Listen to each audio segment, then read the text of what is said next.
What's going on, everybody? It's the one and only One Qua, and we are back once again, this time with our first time-lapse tutorial. Today I'm joined by Hytherdell, who will be providing many insights on how he built this dragon. So let's hop into the time-lapse and get started. Hytherdell started the entire build by making a skeleton of the dragon. He made sure the proportions were correct from the start. The anatomy of a dragon's leg is not the same as humans. The thigh and the calf are similar, but after the calf there is another extension before the toes. This is pretty much like a T-Rex's leg. Hytherdell started with a cross section of the thigh to determine its width, then he expanded this out to a full wireframe and filled in the gaps. He used this method over and over again as he worked his way down the leg.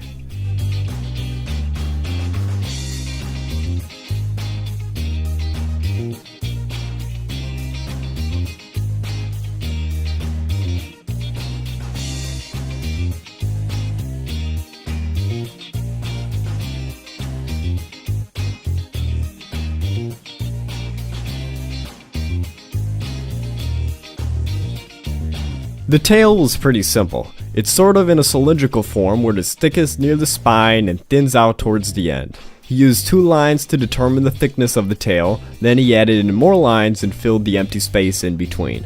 After this he smoothed it out to make it more realistic and visually appealing.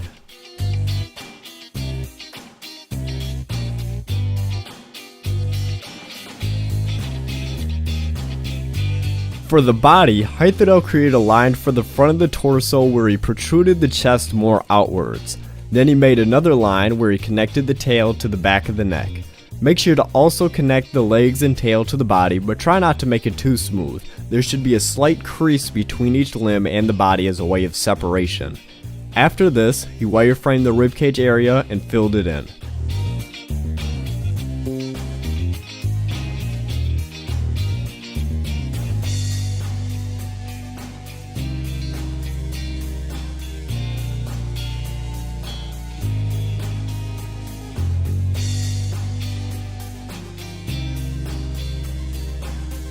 Similar to the tail, Hytherdell made a cylindrical form for the neck and filled in the gaps.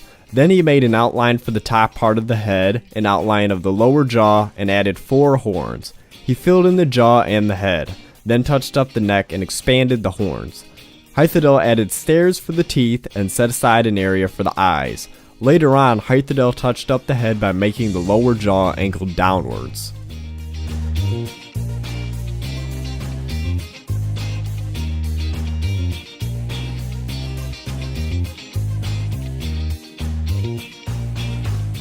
For the wings, first Hytherdell made 2 arms, which are thin, and then added on fingers like a bat has, and finally a thumb claw.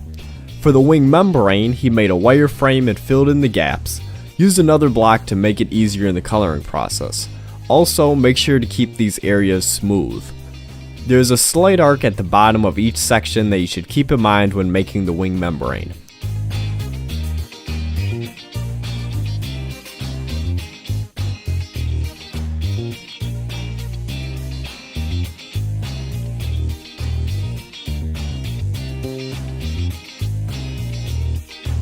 Hytherdell was referencing the Game of Thrones dragons, so these wings serve as the arms for the dragon.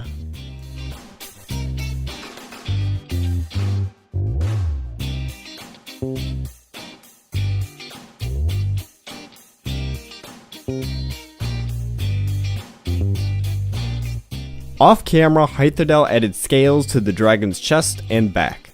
To color the chest, he separated 2 areas and replaced the blocks with their proper colors. He added in some noise with similar colored blocks. For the wing membrane, he separated the bottom from the top of the wing and blended it with noise. He separated off the scales by changing them to another color. He changed the spine of the tail to acacia planks and added an outline to the scales before adding in the main color. He did a final replacement of blocks to finish coloring.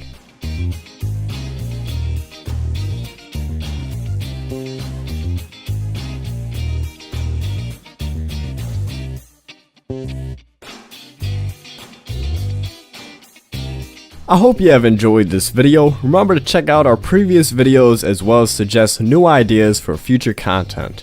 We'd love to see your builds on our Discord server. The link for that will be in the description. If you liked the video, make sure to hit the thumbs up and turn on notifications. And we will see you in the next video.